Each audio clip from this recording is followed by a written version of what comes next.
Okay, we are live. Alexander, everything looks good. All right, guys, how's everyone doing tonight, this evening, this morning, this afternoon, wherever you are in the world?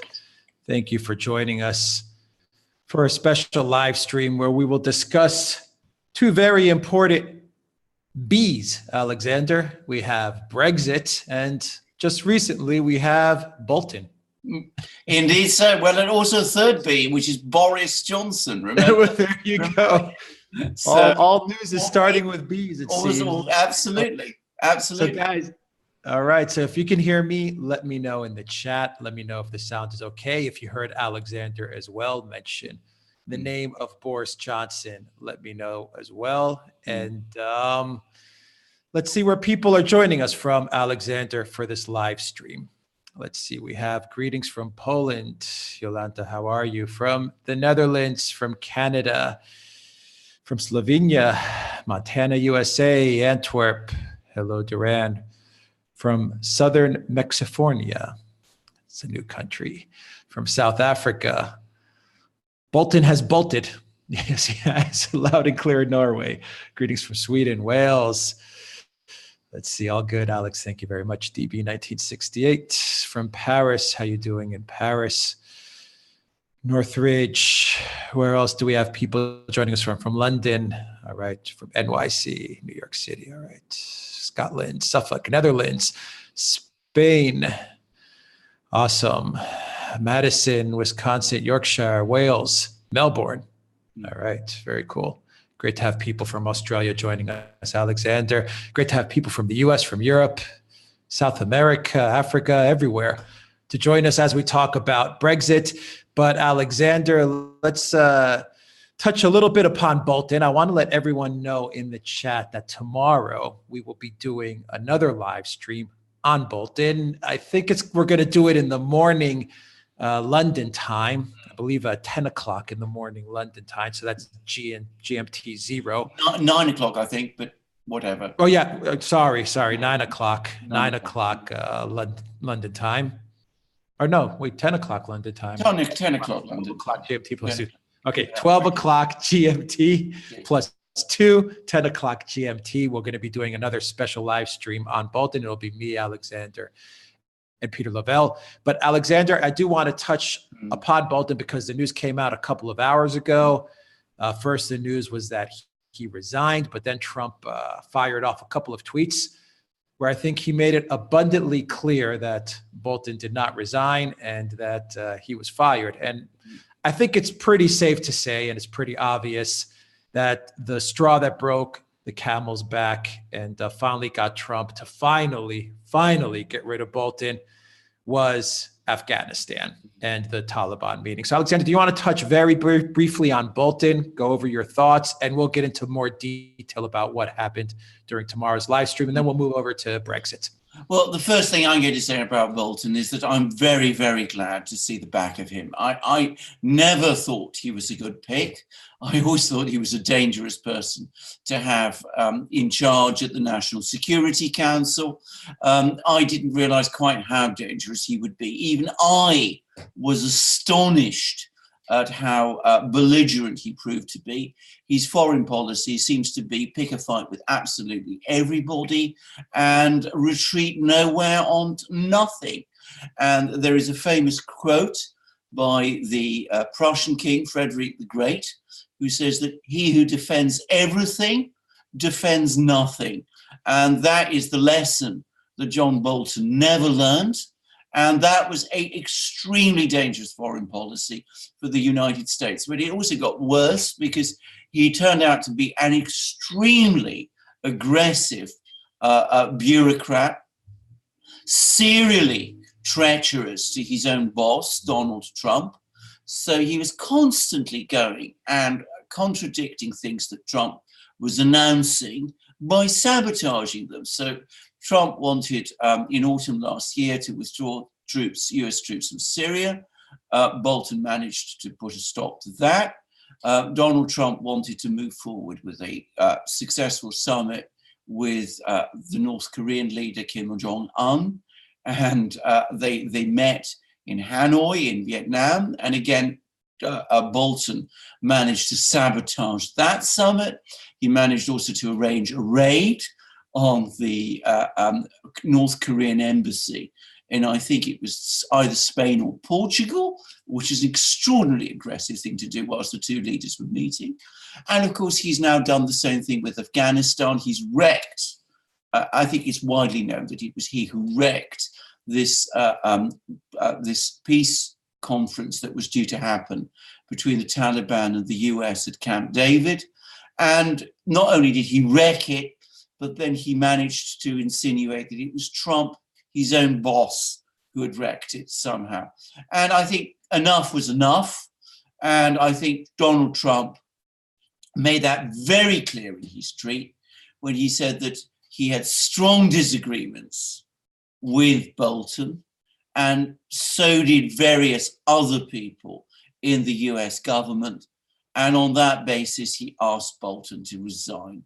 So it wasn't really a resignation. It was a sacking. And bizarrely, Bolton seems to have tried to resist it. He sent out a tweet also in which, in typical fashion, he seemed to insinuate that, his resignation wasn't intended to be taken entirely seriously, and he was still in the job when he clearly wasn't. So it's good riddance to a very treacherous man, a very clever man in some respects, a very adept bureaucratic infighter, a very experienced foreign policy official, but a man of serially unsound judgment and seriously untrustworthy and duplicitous towards his own boss. And it's clear that Trump had enough with him. And I think we're going to find out very soon that lots of other people in the US government had enough of John Bolton also. Yeah, and I think the only question that remains, Alexander, is which fake news TV outlet will Bolton end up at? MSNBC, CNN, where will he be? And I am sure that he is going to badmouth Trump at every chance that he gets up until 2020, till the election. So absolutely, where he ends up. Absolutely. But can I just say about that? I mean, if the Democrats and the liberal media in the US are crazy enough to make a hero out of John Bolton, which they will, then frankly, I mean, the lunatics really have taken over the asylum so far as the Democrats are concerned, because John Bolton, I mean, not only is not any kind of liberal, but he is an extremely dangerous individual. And I think most people with any sense will say, now that they've heard that John Bolton is gone, good riddance. All right. Let's get to Brexit, Alexander. Will Woodfull says Bercow as well. That's another B. Bercow. Oh, well, true enough. Boris Johnson and Brexit. So I'm sure we'll talk about Bercow and his resignation. Oh, yeah, absolutely. Resignation where I think he was in tears almost as he was resigning. I don't know if those were real tears, but anyway. Guys, before we get into Brexit, make sure you hit that like button. Make sure you share the channel with everybody you know. Those likes really help out a lot. And also go to the Duran shop, pick up some t-shirts. That also helps us out a lot. And go to PayPal, Patreon, and subscribe star. Donate to the Duran. That also really helps keep this channel up and moving. Alexander, Brexit. Does Boris Johnson want Brexit, or does he want to get elected Prime Minister of the UK, or is it both? Well, I think you put the question very well, because I think that Boris Johnson does want Brexit, because I think his political career is very heavily bound up with Brexit. But I think with Boris Johnson, the priority is always the what is best, as he sees it, for Boris Johnson. And that means remaining Prime Minister, obviously, and consolidating his position as leader of the Conservative Party, which is what he has been working towards now for years. Now, I say all of that. I hope some of our viewers watched our most recent video on Brexit, in which I said that obviously Boris Johnson had fallen into a trap of his own making He'd intended to provoke a parliamentary crisis by proroguing the House, by proroguing Parliament. I mean, the prorogation is a wildly exaggerated affair. It only shaves 5 days off the parliamentary calendar, but it was almost guaranteed to provoke an outcry. And I think what Boris Johnson wanted to do was to use that outcry to then force through Parliament or get Parliament to agree to a general election, which he was intending to fight on the 15th of October on a strong, hard Brexit ticket. And I think if he got that election on the 15th of October, he would have been within we would have been with a fair chance of winning and winning it big. So what he doesn't seem to have realised, and what his advisor, Dominic Cummings, didn't realise, is that the Labour Party and Boris Johnson's political opponents in the House of Commons, who have a majority in the House of Commons, understood what he was up to. And of course, they refused to have the election. So that left him somewhat at, as we say in England, up the creek, without any very clear plan, and with his opponents passing this bill, which in effect is intended to force him to opt for to go for another Brexit extension on the 31st of October. Now, when we discussed this in our last video, I said that Boris Johnson had a way out, that all he needed to do was to prorogue Parliament on Monday, which in fact happened. It was prorogued yesterday, and wait until after Parliament was prorogued before passing the bill on to the Queen for the royal assent. The rule is very clear. If a parliamentary bill doesn't pass through all its stages within a session, then it dies. So if he hadn't given the bill to the Queen for her royal assent on Monday, the bill would have died and he wouldn't be under any legal duty to ask the EU for an extension of Brexit beyond the 31st of October. But I also said that the impression I was getting was that Boris Johnson had no fight in him and that he wasn't going to delay passing the bill on to the Queen for her royal assent in that way. And I was right. He did, in fact, send the bill to the Queen for the royal assent, and she did duly sign it into law on Monday. Now, it turns out that the reason Boris Johnson did that, and the reason he also scuppered a plan by Conservative peers to filibuster the bill through Friday, Saturday, Sunday, and Monday, which would also have prevented the bill becoming law, was because he got a promise, as he thought, from the Labour Party, from Jeremy Corbyn and from the Labour Party, that if the bill was passed into law on Monday, they would vote for an election on the 15th of October.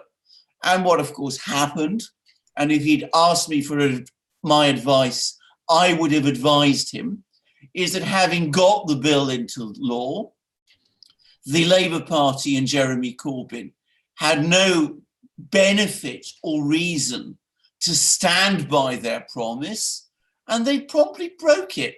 So, of course, unsurprisingly, on Monday, they again refused him the election that he wanted. So he's got himself into a situation where he's lost his majority because he's had to sack 21 Conservative MPs who voted against him last week. He's not got the election he wanted, with no obvious indication of when that election would be. And he's now essentially allowed this bill to become law which obliges him to ask the European Union for another 3-month extension when the European Council meets on the 17th of October. So I have to say this. I understand that there's some people who are still rooting for Johnson out there, but it doesn't seem to me as if he's managed things at all well. He hasn't fought properly either to stop the bill, as he could easily have done last week, and he hasn't got the election he wanted either. And the result is that Britain, at this moment in time, has a prime minister who is nominally in office, but not in power. Is it true that Boris Johnson now, if he doesn't ask for that extension, Alexander, can face prison time? Yes, well, I think this is that corner as well. Right. I think this is exactly the kind of question which I think we really need to work through. Now, first of all, it's very clear this bill itself, as I read it, does not create a criminal offence. So if Boris Johnson simply disobeys the bill, I don't really see how he's committed any kind of crime. He's broken the law, but breaking the law doesn't necessarily, in and of itself, create a crime. However, what his opponents are saying is that if he breaks the law or appears to be breaking the law, they will either apply to find him in contempt of Parliament, which could be expose him to criminal sanctions, or they could seek an injunction from the High Court, which would make him in contempt of court if he didn't obey the law. And of course, contempt of court is in effect a crime.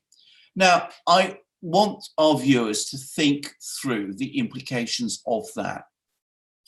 The British people in 2016 voted for Brexit. Are we really going to be in a situation where the parliamentary majority are going to lock up the Prime Minister of Britain because he is trying to implement what the majority of the British electorate voted for in the 2016 referendum? If we get into that kind of situation, then I have to say, frankly, I think that the consequences, the political consequences, would be simply disastrous. I think there would be uproar. I think many, many people up and down the country would be furious. And I think that for many people, Boris Johnson would become somebody that they would feel they had to defend against what was clearly a grossly partisan and politically motivated prosecution, which would tear the whole country asunder. That's my view of this. But the problem is, once again, Boris Johnson. I don't think, as of this moment in time, that he has any intention of disobeying that law. I may be wrong, but I don't see Boris Johnson as really putting up a struggle to fight this thing.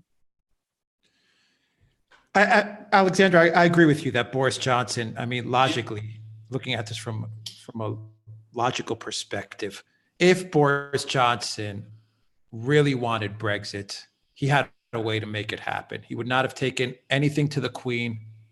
He would have delayed it.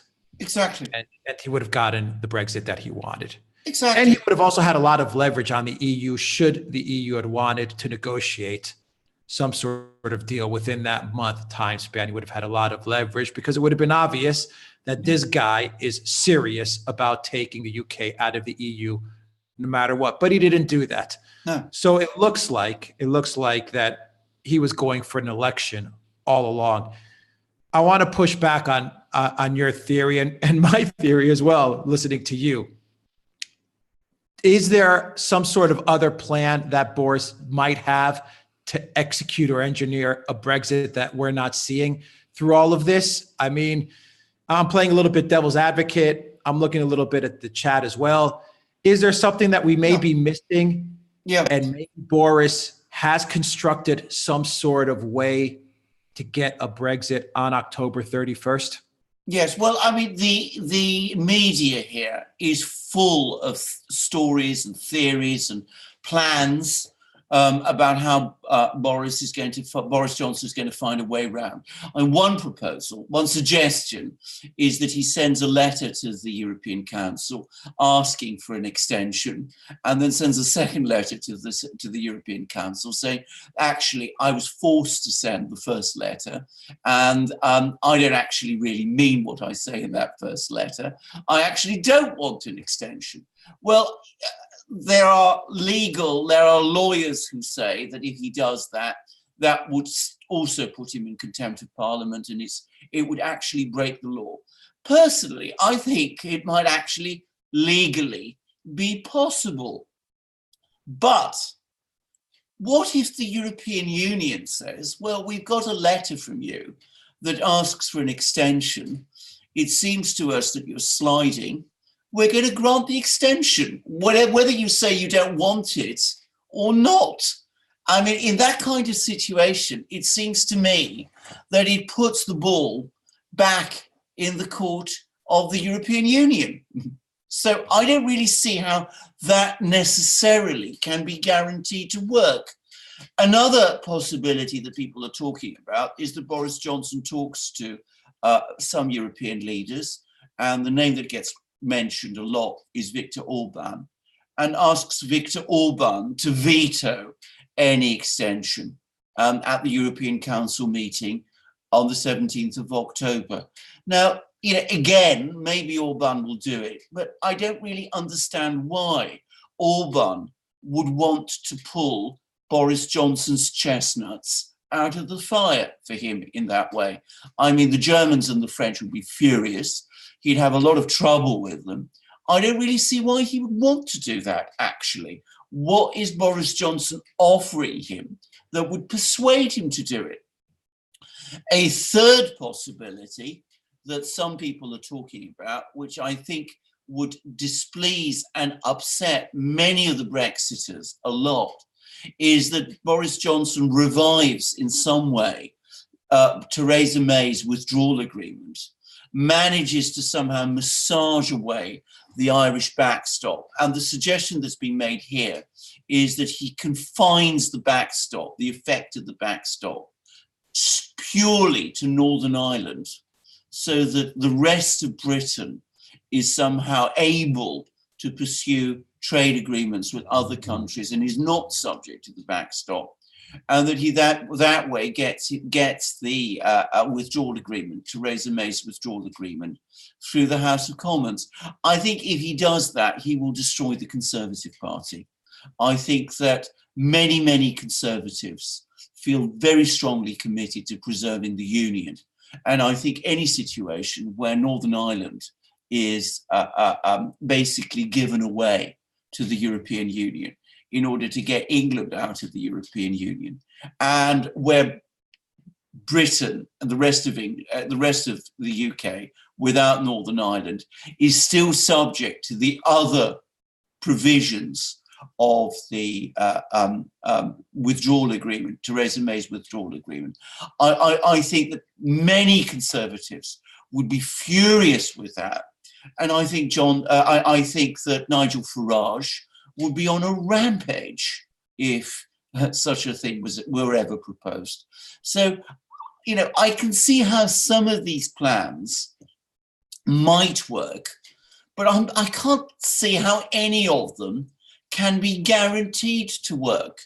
The one that is most likely to work, so far as I am concerned, is that Boris Johnson says absolutely nothing between now and the European Council meeting on the 17th of October, and then simply defies the law, breaks the law, says, I'm not going to ask for an extension.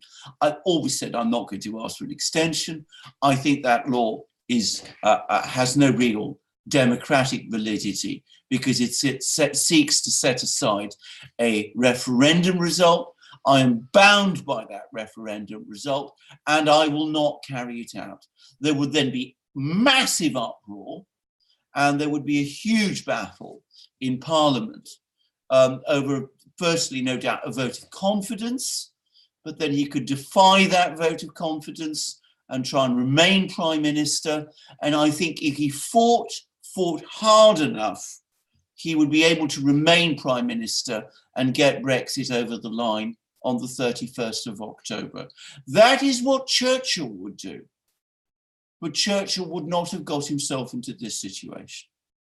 Yeah, because I'm looking at the chat, Alexander, and there are a lot of people, a lot of viewers who are saying that the law does have a lot of loopholes and is not that solid. It's not that well constructed. So Boris Johnson, it does appear that he does have one final way to get Brexit through, and that is to ignore the law.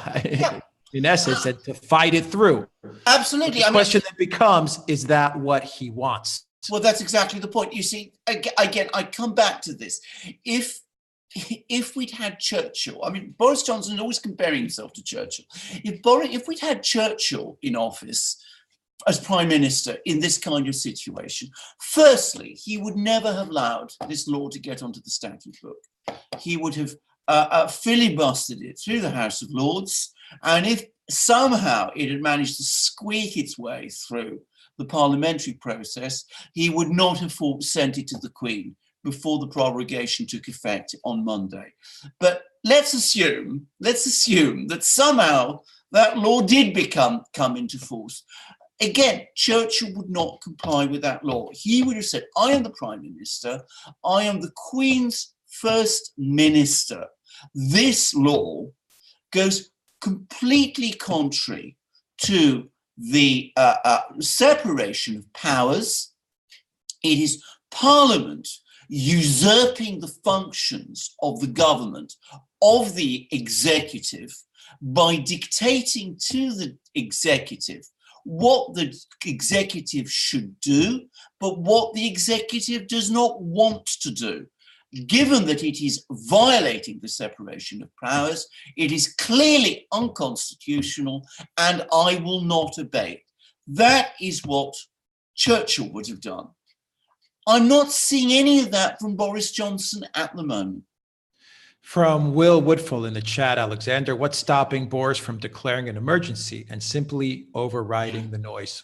This is, I'll tell you, I'll say straight away, the problem with this is, there is, I should explain, a law in Britain which says that the government has the power to declare a state of emergency, and as part of that state of emergency, it can suspend the operation of certain laws, and this law could conceivably be one of them. There is a problem with that, which is that you could immediately challenge that declaration of a state of emergency in the High Court. And I have to say, I think the High Court would almost certainly say that this state of emergency is phony.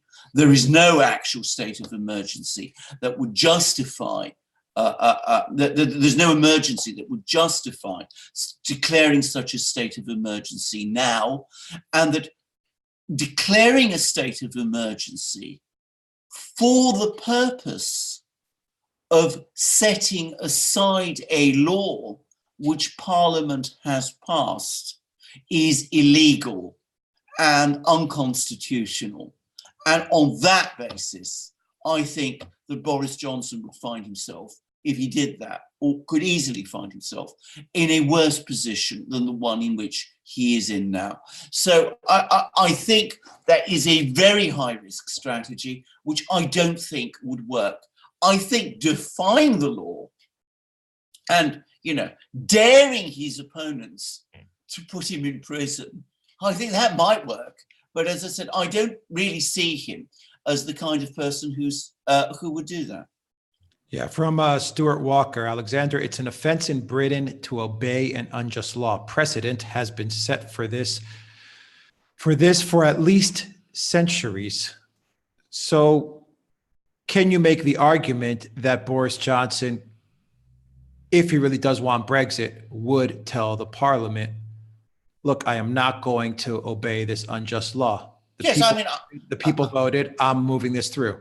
I said, I agree. I mean, that is what he could do. As I said, I've no doubt that, a really strong leader, a Winston Churchill, I bring up the name of Churchill because Johnson always brings up the name of Churchill. What about Thatcher? or Thatcher, or many people, Clement Attlee, Lloyd George. We've had strong leaders in the past, but that is what they would do. They would come along and they would say, this law is clearly unconstitutional. It violates the principle of the separation of powers. It purports to oblige the executive to do that which the executive does not want to do, and it is anti-democratic because it seeks to set aside the result of a popular referendum. That's what they would do. And they would say, we defy the law and we defy you to try your worst. And bear in mind that if there is going to be a criminal case, he could, if it's a contempt of parliament or contempt of court, he would be able to go into court, and he would be there, and he'd be able to argue his case before the court, and do all his great speechifying, all the rest of it. I think that would be a nightmare scenario for the Remainers. But he's got to want to do it, and at this moment in time, he doesn't seem to be giving that real impression. There's been some talk of it. There's some talk that some members of the government would be unhappy if he did that. The law officers, the Attorney General and the Minister of Justice, would be concerned about it and made it very clear that they'd be concerned, and they might resign. But if your priority is to get Brexit done on the 31st of October, to my mind, that's the way you do it. Yeah, this is the issue that I have, Alexander. And Laurie P in the chat is making a good point that there's been a huge update today, and Boris will bring Brexit on October 31st. He has said that over and over again. He said it again today, that he will bring Brexit on October 31st. Yeah. And I listen to those words and I say, wow, great, this guy is going for it. But then I see his actions, and his actions do not match up with his words, because there can be no doubt, Alexander, that he knew all the ways, and he still knows the mechanisms, even up to this very minute, how to deliver Brexit. Even with maybe he bungled way into this position. Maybe he boxed himself in by accident. Let's give him the benefit of the doubt. Then there are still ways that he can deliver Brexit, but his actions, at least in my mind, do not match up with his constant announcements where he says, I will bring Brexit on October 31st. I mean, he keeps on reassuring everybody, yes, we'll do it. Yes. But everything says he won't. Well, exactly. I mean, I have to say, going back to Theresa May, unfortunately, she used to say the same thing. She was always promising that Brexit would happen on the 29th of March. And as we all know, Brexit didn't happen on the 29th of March. Now, Boris Johnson says that Brexit will happen on the 31st of October. How is he going to achieve it? Now, it seems to me he has only two possible routes to achieving it. One is to do some sort of deal with the European Union. Well, the only kind of deal he can do with the European Union, as he has admitted himself, is one which will be on the European Union's terms. Will that deal get through the House of Commons before the 31st of October? Why, indeed, should his opponents, to be very clear, many of them don't want any kind of Brexit at all. Why would they vote for it? So, I mean, that's a problematic course already. The other option is, as I said, to go for no deal and be prepared to defy the law, and along the way, the Remainers in Parliament who have forced through this law. Now, if he's going to do the second, he's got to be very, very strong and very firm about what he's doing. I've not seen any evidence of that so far, and that's my concern. Valley S in the chat says Brexit there will never be a Brexit ever. It was never going to happen. It's a shame. I mean, it really is. I mean, we can take a cynical view of things, but from May to Boris, to everything that's going on, it is Yeah. really getting to the point of ridiculous. I mean, it is absurd. It is beyond ridiculous. Beyond absurd. It is beyond ridiculous. But I'm going to say something, which is that, of course, I mean, this Parliament could prolong Brexit, for 3 months, 6 months, whenever.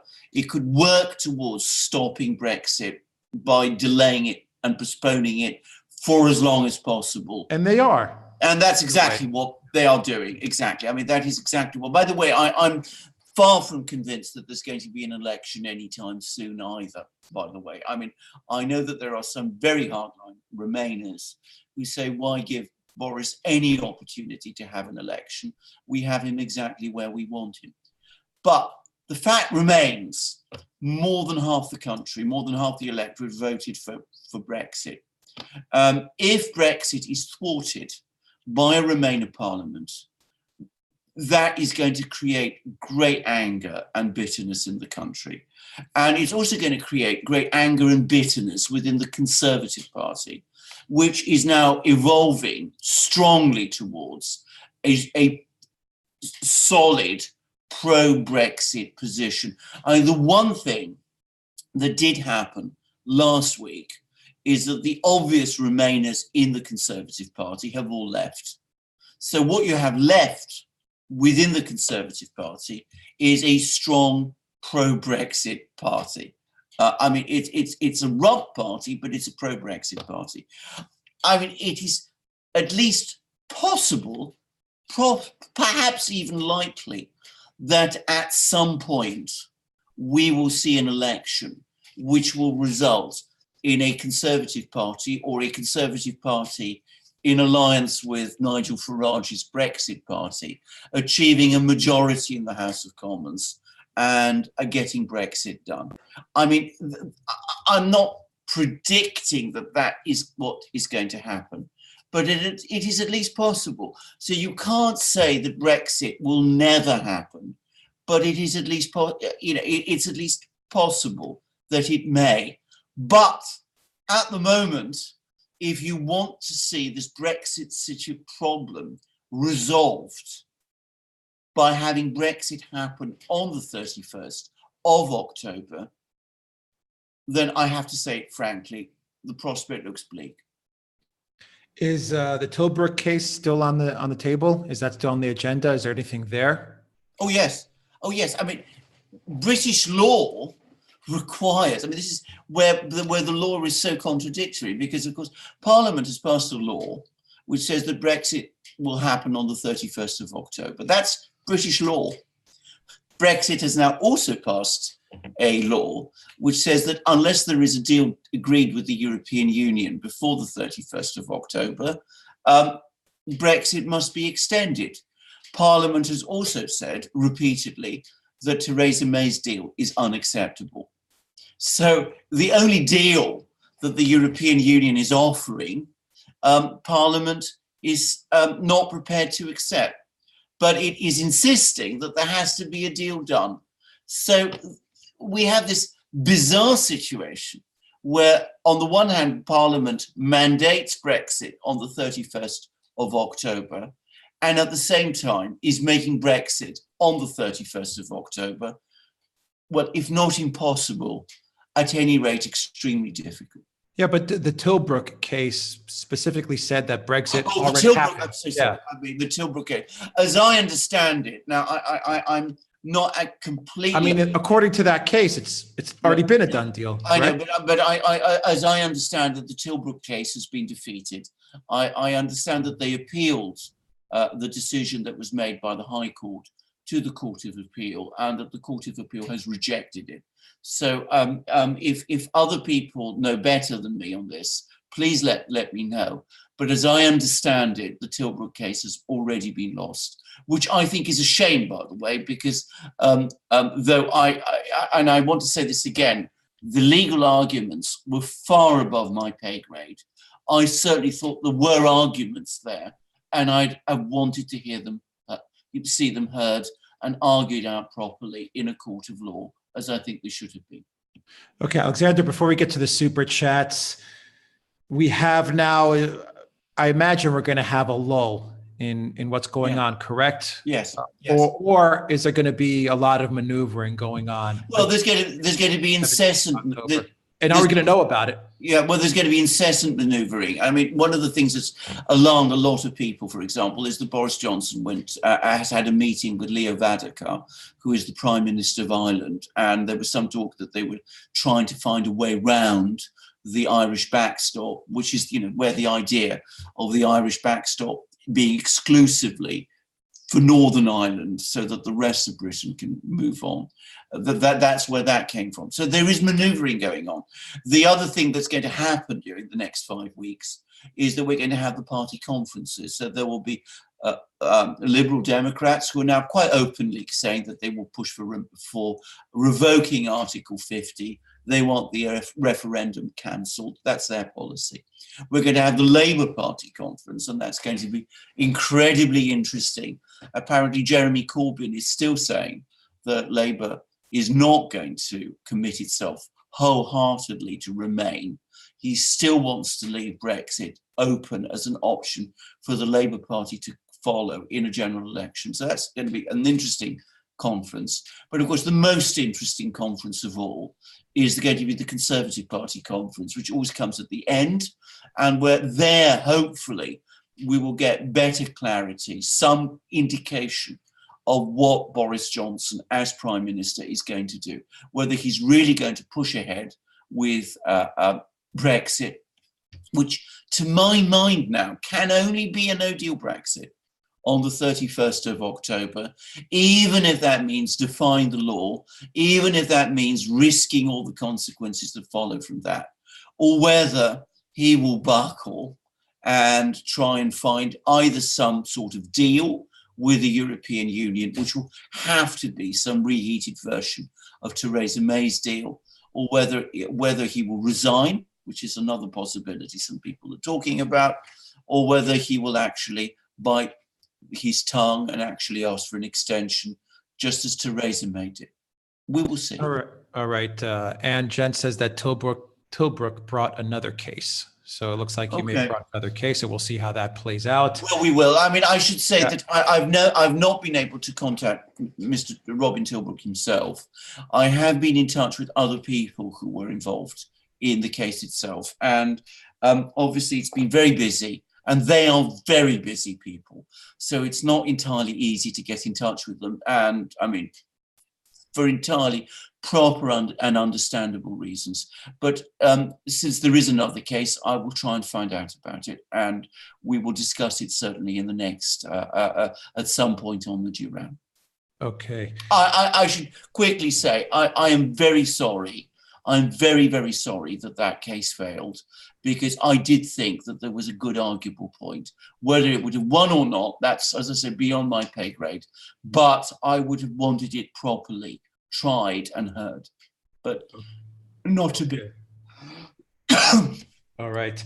Alexander, Corbyn, is there a possibility he's going to be a caretaker prime minister? Mm-hmm. That's the first question. And the second question is, Farage is furious, correct? Yes, absolutely. But I mean, Farage is both furious, but I think prepared for this situation. I mean, I should say one thing about Farage, which is that he has never trusted Boris Johnson.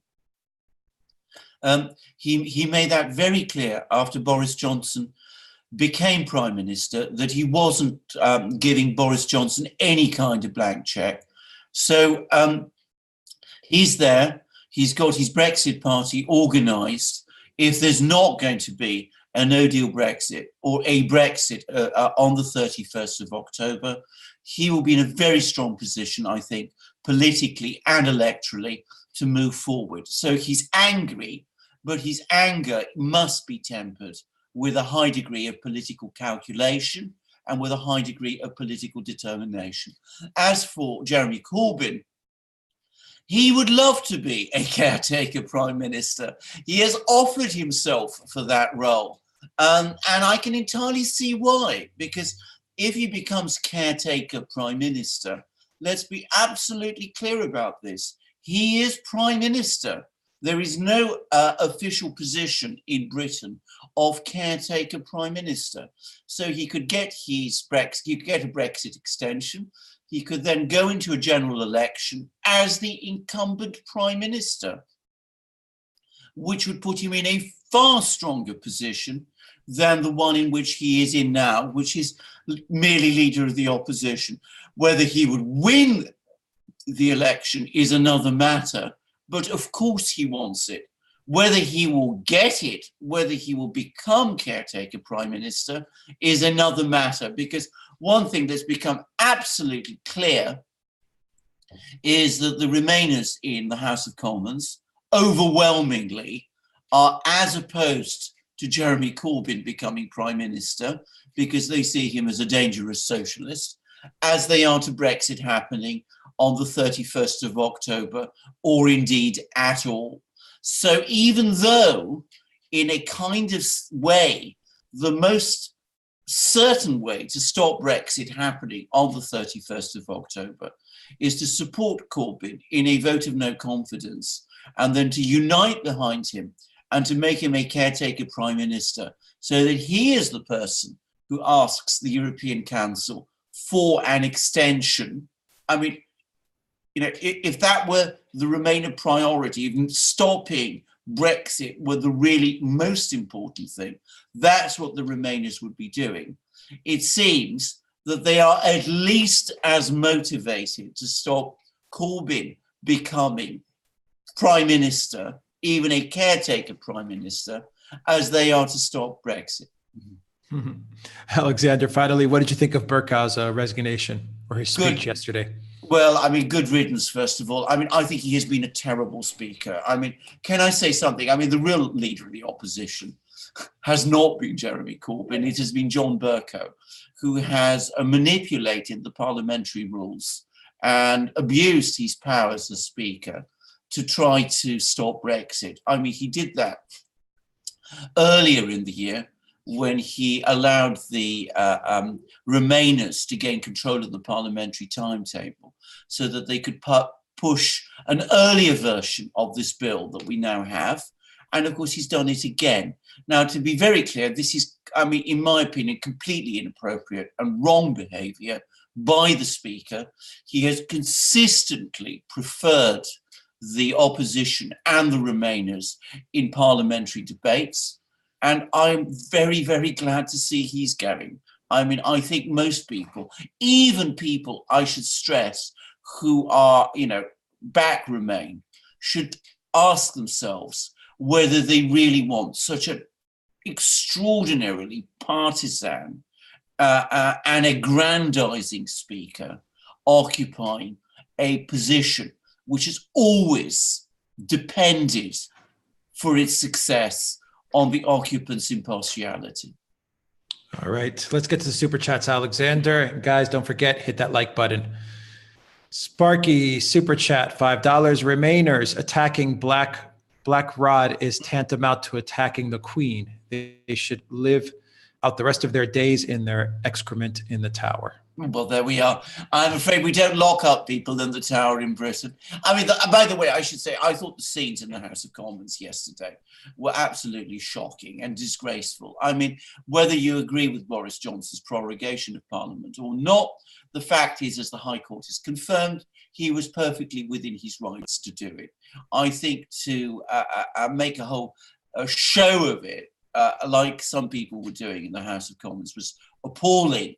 And I think to sort of manhandle Black Rod and to try and disrupt the ceremonies of the House of Commons in that way was frankly appalling theatre. Now, maybe we put too much emphasis on ritual in Britain. I mean, you know, we have all these people in their funny clothes and all that. But I mean, you know, either you have that kind of ritual or you don't. And if you have it, you respect it. Mm-hmm.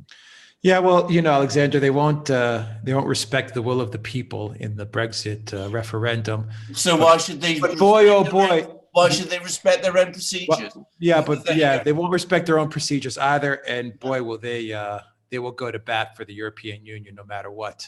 Well, indeed. That's Well, obvious. indeed. But I mean, as I said, I mean, regardless of that, I mean, as I said, I mean, trying to make out that this prorogation of Parliament is some vast, sinister, unconstitutional step is just silly. It's intended to divert attention away, as I have said, from what was frankly a parliamentary coup through the passage of a bill, or rather, I should say now a law, which is completely contrary to British traditions and precedents, and which I'm quite sure, if it had happened in most other countries, would have been considered unconstitutional. Super chat from Sparky. Hallelujah. Bolton's gone. Pompeo soon to follow? Question mark. Well, we'll see. I think Pompeo has a much better relationship with Donald Trump than John Bolton does. And by all accounts, John Bolton and Pompeo were not friends. They may have been allies to some extent, but apparently even that had frayed because John Bolton was such a complete law unto himself. But frankly, I mean, I would love to see Pompeo go also. I think he's a terrible Secretary of State, just as I thought John Bolton was a terrible national security advisor. Yeah, but Pompeo, I think Trump will deal with Pompeo if he deals with Pompeo after 2020. I'm inclined to agree. I think that's right. I'm sure that's right. From Sparky, Super Chat, is it possible that an EU member doesn't go along with extending the Brexit deadline, hence saving the sovereignty of the Queen and the UK? Yes, it's about this with Orban a bit. Yes, it's possible. I mean, people have mainly talked about Orban. And, you know, I don't exclude that possibility. I mean, Macron, by the way, is also talking about vetoing an extension. I don't think anybody believes that. But I come back to this question. I mean, what's in it for Orban? I mean, we must remember, I mean, Orban may have his issues with the European Union. He may want good relations with Britain. But at the end of the day, his responsibility is Hungary, not Britain, not the dignity of the Queen of England, Queen of Britain. He has to ask himself if he vetoes the extension in the European Council meeting in October, is he going to make more trouble for Hungary or less? And I don't really see at the moment that there's any advantage to him in doing that. So yes, he may do it, but I think he has to be given a reason to. And I don't see that at the moment. Okay, super chat from Brian O'Callaghan, 10 euros. Thank you for that super chat. From Yolanta, super chat. Great to see the Duran fan base growing. Hope to see 100K subs soon. So do we. So do we, Yolanda. So everyone hit that like button and share the channel with everybody you know. Help us get to 100,000 subs soon. We will appreciate it. Super chat from BA. With the way this is going, can Alexander estimate how many seats Farage may pick up in an election? Right. I think if there was an election without a Brexit in November, the talk is that it could be 20 to 30 seats. A lot of seats. Now, that may not sound like a lot. Doesn't sound like a lot. In this kind of, well, first of all, we have a very, very tough electoral system in Britain. So, I mean, it's one that very much favours the two big parties, the Conservative and the Labour Party. But believe me, 30 seats would be an absolute shocker. It would stun the entire political system. And it would be more than enough, I think, given that most of those seats would presumably be taken from the Labour Party, to provide for a strong Brexit party, Conservative Party majority to see Brexit done. Okay. From John Huber, super chat. Bolton, unlike China, never plans to finish a war. Yeah, well, that's very true. I've never seen a war that Bolton didn't like, and I've never seen a war that Bolton wanted to end. So that's the truth about him. I mean, he's warmonger extraordinary, frankly. Yeah, there's a lot of money in starting a war, but there's even more money in prolonging that war, especially if you're in Afghanistan for like 20 some odd years. So yeah. So Bolton has done an exceptional job for his masters. Absolutely. We will be, as Alex said, we will return to the subject of Bolton tomorrow. From Dr. Max, Super Chat, did you see them singing last night in Parliament? Yes, I did. And as I said, I was disgusted. I mean, I think that is absolutely inappropriate behavior. I mean, not just inappropriate, I mean, disgraceful behavior. As I said, disrupting the ceremonies of Parliament and insinuating that this prorogation is in some way unconstitutional, when the High Court has confirmed that it is legal, and when the Queen herself has approved it, it is completely wrong. I mean, there was nothing illegal or inappropriate about this prorogation. I've seen it calculated that the amount of days Parliament has lost as a result of this prorogation is just 5 days. Alexander, I'm looking at the chat, and I've got a question for you. Yeah. Stream here. What if Boris Johnson, when he was speaking with the Irish PM, what if they solve the backstop issue amongst themselves, amongst Boris Johnson, amongst him and Ireland? Does that solve the Brexit dilemma in the eyes of the EU? Well, it might solve it in the eyes of the EU. It may not solve it for many people in Britain. I mean, it depends very much what the nature of the agreement is. Is that a way out? Well, it's a possible way out. But I mean, if it's an agreement which basically says that Northern Ireland is separated from Britain in terms of its customs arrangements indefinitely, and is now part of this sort of backstop deal with, that the backstop only covers Northern Ireland. The Protestant Northern Ireland parties, the Unionist parties, will be furious. A lot of Conservatives will be furious. And of course, if it means that all the other parts of Theresa May's deal are brought into effect also, then an awful lot of people who want a full Brexit will also be extremely unhappy, including Nigel Farage. So it might solve the problem with the EU, but it could deepen the crisis here. Okay. Super chat from Sparky. Tony Blair and former U.S. citizen globalist frontman Bill Browder should be convicted in The Hague and live out the rest of their days in Spandau prison.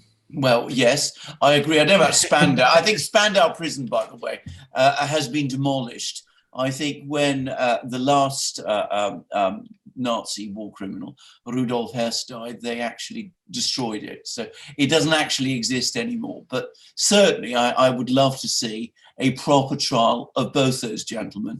And since we're on the subject of Mr. Browder, this is not, I'm just going a bit off topic now. There's been a very, very interesting decision in the European Court of Human Rights, which has basically contradicted significant parts of his story in the Magnitsky case, and which suggests that a film by the Russian filmmaker Andrei Nekrasov, which suggests that Browder has basically not been telling the truth, is true after all. I mention it, as I said, people should go to that European Court of Human Rights judgment. It can be found on their website, and they should also, if they can get a chance, see Nekrasov's film, and no doubt we will all be covering it in a future video. Yeah, I think that would be an interesting video topic to tackle. Yeah. From Toilet Sauce, €2 super chat: Brexit or Brexitention? ? Well, I'm going to make a guess here. This is a very difficult one, but very, very difficult one to gauge. But at the moment, with what I am seeing coming from Boris Johnson, I have to put my money on an extension on the 31st of October. I mean, he doesn't seem to be fighting, at least not in the way that I think he should be fighting, if he's going to prevent it happening. I know he is saying that there will be a Brexit on the 31st of October, but unless he is prepared to take a much more aggressive line than he is taking at the moment, I don't see how. Okay, from Marathon Man 26 super chat: what's your opinion about Brody QC ruling that an extension of Article 50 more than once was and is illegal. I've read it and it's correct. Well, the problem with these views about the legality or constitutionality of these sort of steps is that we are always talking about this continuous overlap between legal process and political process. If there is a decision in October to extend Brexit beyond the 31st of October, and Britain, the British government, behaves as if Britain is still in the European Union, and the European Union behaves as if Britain is still in the European Union, that becomes a political fact. And political facts, unfortunately, have their way of becoming legal facts, regardless of what arguments lawyers make. I say that, I don't want people to run away and think that I'm happy saying that, but that is the legality, that is the reality. That is what has been the problem with the Robin Tilbrook case. The Robin Tilbrook case made some very, very powerful legal arguments. I would have liked to have seen them argued through. The problem is the political reality after the 29th of March was that Britain was still in the European Union. So arguing that the legal reality was different became extremely difficult. Okay, super chat from Lord Brett Sinclair. Boris must defy this treasonous law and go for it. If he gets banged up, he will become a martyr. Well, yes, I mean, I think he would become a martyr. I think he wouldn't just become a martyr. I think he'd become a hero for many people, which Boris, by the way, appears to want to be. I mean, he's got the sort of heroic pose that he puts on. But what I'm saying is he's not behaving like a hero at the moment. I agree with that. Let's see, Alexander, where are the super chats here? From Sparky. Super chat, my 10 greats uncle, Prime Minister Oliver Cromwell, would simply conquer the whole of Ireland, so there'd be no need to worry about a backstop. Well, Oliver Cromwell had a very effective way of dealing with the House of Commons. He came to the House of Commons with a troop of soldiers and made a famous speech to them saying, you know, in the name of God, go, and told the people, you know, the ceremonial mace. He pointed at it and he said, take away that bauble. And then he cleared the House of Commons and posted a note on the door saying this room is there for rent. So there we go. That was one way to deal with the House of Commons. But Oliver Cromwell, let's remember, was a dictator. Britain is not a dictatorship. And Boris Johnson is certainly not Oliver Cromwell. That's for sure. Super chat from Sparky. Boris creates extra drama, throwing media a bone. Well, I have to say, he's certainly created a huge amount of drama over the last couple of weeks. I would add that he's also raised expectations of many people by appearing to be the person who would deliver Brexit on the 31st of October. But drama is one thing, achievement is something else. And at the moment, there doesn't seem to be any. As of this moment when we're speaking, he has lost every single vote in the House of Commons that has taken place since he became Prime Minister. And he's landed himself with a law which obliges him to go for an extension of the Brexit deadline on the 31st of October, unless there is a deal done. And there is no obvious sign of an acceptable deal. Super chat from Valley S. A bunch of smaller super chats from Valley S. Yes, I did see your message in the chat as well, Valley, that you're having troubles donating a higher amount. I don't know what the gods at YouTube are up to, but hopefully they fix it. But we do appreciate your super chats very much. From LeChat Super Chat, Alexander, please tell me what will happen to all the foreigners in England if Brexit will happen. Thank you both. Yes, if we're talking about European Union foreigners, I mean, Boris Johnson has made that absolutely clear. They will, all of them who are there will continue to be there. Who are European Union citizens will continue to be there. We're in exactly the same position as before. The government will not throw them out, and there will eventually be an agreement with the European Union to regularize their position. I don't think anybody needs to worry on that score. Okay, super chat from Lord Brett Sinclair. All this ancient rubbish in Parliament is a lot of nonsense. Modernize Parliament and do away with this medieval crap. Irish backstop is a non-event. Well, I mean, can I just say, I mean, I think anybody who has followed this Brexit story over the last year, when it's really taken off, would have to agree with that, because, I mean, it's clear that Parliament, the British Parliament, is no longer fit for purpose. But having said that, I think something else I must say, which is, yes, parliamentary procedure in Britain is overcomplicated, it's archaic, ceremonies are far too involved and convoluted and have a sort of ridiculous quality.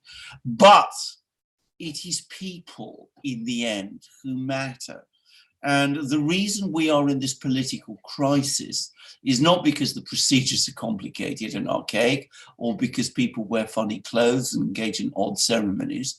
It is because Remainers have refused to accept the outcome of the Brexit referendum, and they are a majority in the House of Commons. And because you had Theresa May posing as someone who was going to execute on Brexit, but she was actually Remain. And now you maybe have the same type of scenario with Boris Johnson. Not so much that he's a Remainer, but the fact that we have stated in this video many times, Brexit wasn't on the top list as far as the policies go. No. I mean, we have a political crisis in Britain. People are talking about it as a crisis of representative democracy, which is Parliament, versus direct democracy, which is the referendum. But the fact of the matter is that is what is causing the crisis, not, as I said, the procedures of the House of Commons or its admittedly somewhat comical rituals. All right. Azaz asks if you can ask... If Boris can veto an extension, that's the question. Well, okay, I've seen this argument also made that Boris goes along to the European Council, asks for an extension. The European Council then confers, and then as a member of the European Union, Boris then vetoes what he himself proposed. Well, you know, maybe that would work. I've seen lawyers, prominent lawyers, argue against it. They would say that if he did that, he would be in contempt of Parliament. But, you know, the other problem I have with that is, what would the European Union say? Would they accept that? I'm not sure they would, actually. I think they'd say to Boris, well, look, you've asked for an extension. You know, if you come along and pretend to veto it, we're not taking you seriously. We're not even going to allow you in the same room. When there was the question of an extension back in March, the European Union didn't allow Theresa May into the room where the vote was taken. Why would they allow Boris Johnson? Yeah, we forget that the EU, the guys in Brussels, these guys are sinister. They play hardball. Well, of course, they don't believe in 1 ounce of democracy or representation or being heard or fairness or anything. These guys are complete ideologues. So yeah, absolutely, Alexander. I could see them just telling, you know, Boris, just buzz off. Buzz off, exactly. I mean, you know, at the end of the day, they have no reason to help Boris Johnson. I mean, and they're not going to. I mean, and I think anybody who thinks they would is being delusional. They're not going to invite him into the room so that he can vote against what he proposed. It's not going to happen. Yeah, these guys are absolutely sinister. I mean, people forget they play to win. Yeah, they play to win. They will destroy countries to get what they want. They will play to win. No And problem Boris Johnson, as of now, isn't playing to win. Exactly. Super chat from Penguins fan. John Bolton got fired, folks. Yes, we will cover. Yeah, good. We've covered that actually, Penguins fan, in the beginning of this live stream a little bit, but we will cover that in depth tomorrow during another live stream. Absolutely. That we'll have 12 o'clock GMT +2, 10 o'clock GMT time, London. Yeah. So tune in for that live stream where we will go into Bolton's firing in depth. Super chat from Coms77. Do you think Bojo will do a pact with Farage? Lots of people are talking about it. If there is an election, maybe he will. But I come back to what I've said. For Boris Johnson to do a pact with Farage, firstly, there has to be an election. There isn't one at the moment. Secondly, the two of them have to agree on the kind of Brexit they want. Now, it's quite clear now that Farage is not going to accept anything other than a no-deal Brexit. Boris Johnson is not, at this moment in time, talking about a no-deal Brexit. And nor is he working, as far as I can see, towards that objective. Yes, I agree with you on that one, Alexander, for sure. Super chat from Raccoon. Great show, lads. Thank you for that super chat. From Sparky, super chat. Can the UK's own MEPs veto a Brexit extension? No. I mean, the decision is by the European Council. And if Boris Johnson writes this letter asking for an extension, the European Council will vote. And if they all agree, the extension will be granted. Okay, super chat from Raccoon, £2 super chat. Thank you very much for that super chat, Raccoon. And from Toilet Sauce, the final super chat, €5 super chat. Boris will never admit this, but Putin would not have had this problem. No, of course not. Well, again, I mean, we're talking about strong leaders and not strong leaders. I mean, I've mentioned all sorts of people in Britain who were strong leaders. You might not like all of them, but I mean, they knew what they wanted, and they weren't going to let. They were going to use all the machinery available to them to make sure that they got it. Putin is the same. I mean, Putin has never done anything in Russia which is unconstitutional. I really want to make that very clear. But he's always got, in the end, what he wanted. So back in 2008, when the Russian constitution said that he had to resign after his second term and couldn't remain president, he stood down and remained president and ceased to be president, but he made sure that he was prime minister and everybody was clear who was really in charge. That's what, a strong, purposeful leader does. Boris Johnson doesn't seem to be that kind of a person. Nigel Farage, and we can wrap it up on this point, Alexander. We'll wrap up the live stream on this point. Nigel Farage is that type of person, I think, yes, especially when it comes to Brexit. I mean, he's very focused and singularly minded. Brexit. I mean, he's been fighting it for 20 years. Yes. He doesn't, pretend to have, other interests really other than Brexit. And he was successful at it. Yes. He was successful. Why? Yep.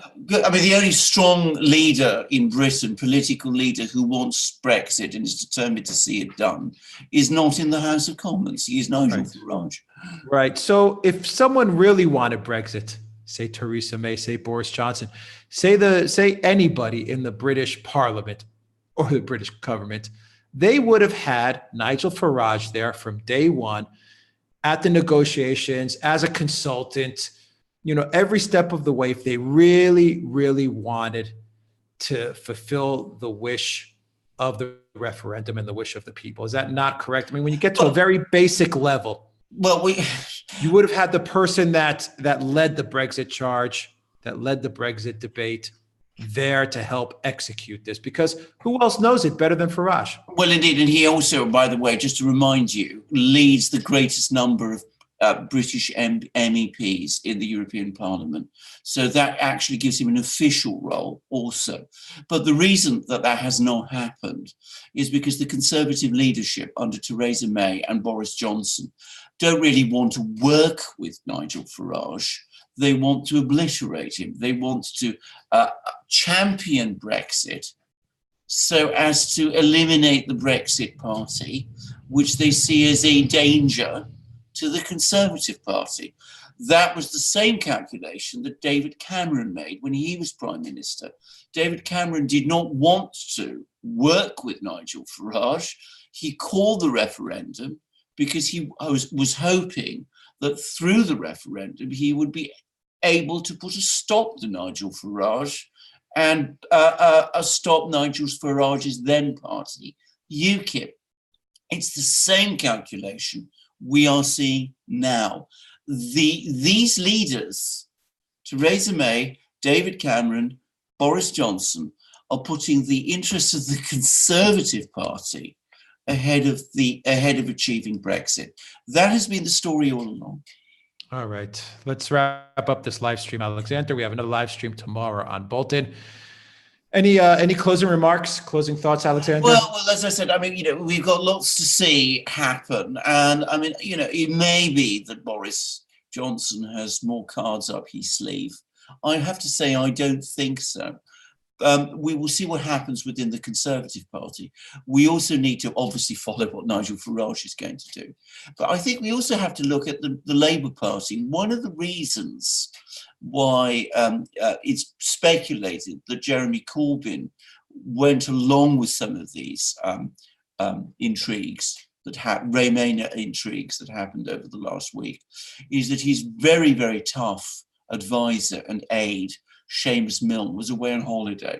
Now he's apparently coming back, and he is particularly concerned about Labour losing support in the northern industrial working class heartlands, which voted strongly for leave. So it could be that Seamus Milne is also going to push the Labour Party towards a stiffer position. Well, we will see. All right, we will see. Thank you, everybody, for joining us on this live stream. Thank you, Alexander Mercurs, Editor-in-Chief of the Duran, for once again discussing Brexit. I'm sure this won't be the final. Oh, no, we're going to have many more. That's for sure. We're going to have many more. Many live streams, many videos. We've been covering this story inside out from day one, and I think we will continue to cover this probably till after October 30th. Well, let's see. I think it's highly likely. And I mean, I should say that, whatever else, British politics at the moment are extremely interesting, whatever else one may say about them. Absolutely. We've learned a lot about British politics. I've learned a lot about British I think so. Politics. All right, Alexander, thank you very much. Thank you to everybody that sent us a super chat. Thank you to all your questions.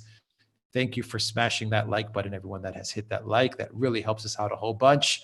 And remember to go to the Duran shop and pick up a polo like the one Alexander has, maybe a shirt like mine, maybe one of the magic mugs that we are drinking from late at night here where I am, and 2 hours in back where you are, Alexander. Oh, quite late all the same. Absolutely. Late all the same. All right. Thank you very much, guys. We'll see you tomorrow for our Bolton live stream. Take care. Take care.